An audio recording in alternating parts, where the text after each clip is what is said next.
Problem planiranja i izgradnje je jedna hronična bolest ove države i stalno se čine napori, pod navodnicima, da se taj problem prevaziđe.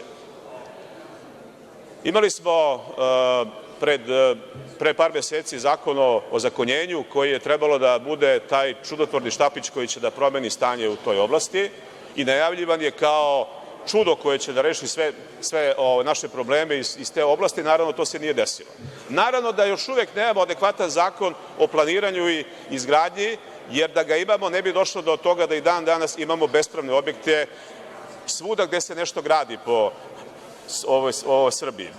Bilo da uzmete neki tunel tamo zbog koga je sečen hrast star nekoliko stotina godina, bilo da imate Beograd na vodi. Imali smo sinoć ili preksinoć gradonačelnika Beograda, malog gradonačelnika Beograda, koji je rekao ta građevinska dozvola, to je nebitno.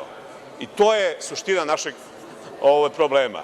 Predlog zakona koji je delo stručnjaka koji sam ja potpisao je praktično najbolje iskustvo teorijsko i praktično onoga što srpska nauka i struka iz te oblasti nudi.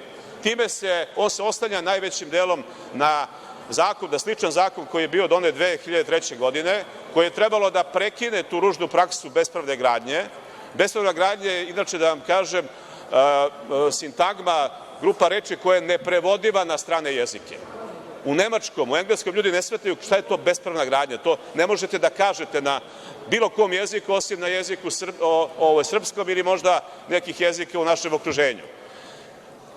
U tom predlogu zakona, u tom zakonu iz 2003. godine i ovom predlogu zakona, početak gradnje bez dozvole za gradnju, koja sledi iza građevinske dozvole i svega onoga što ide posle toga, je krivično delo. I onaj ko zabode lopatu, odnosno ašom, u zemlju bez dozvole za gradnju čini krivično delo i biva hapšen odmah. To znači da bi pre par meseci bili uhapšeni Aleksandar Vučić i njegov vekovni prijatelj iz Ujedinjenih Emirata kada su bez dozvole počeli gradnju nečega što se zove Beograd na vodi, pod vodom ili ne znam ko je već na čemu. Bez toga mi ćemo biti zemlja gde neće biti investicija kao što ih nema ni dan danas, osim ako se te investicije mahom ne oslanjaju na rupe u zakonu, na leks specijalisima, na posebnim uslovima za posebne ljude koji su u posebnim odnosima sa nekim posebnim funkcionerima ove države koji nisu prošli lekarski pregled. Hvala. Stavljam na glasanje ovaj predlog.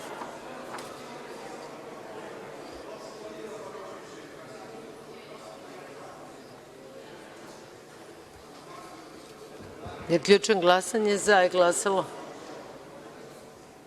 10, protiv 1, uzdržan niko, nije glasalo 182 poslanika. Nije prihvaćen ovaj predlog.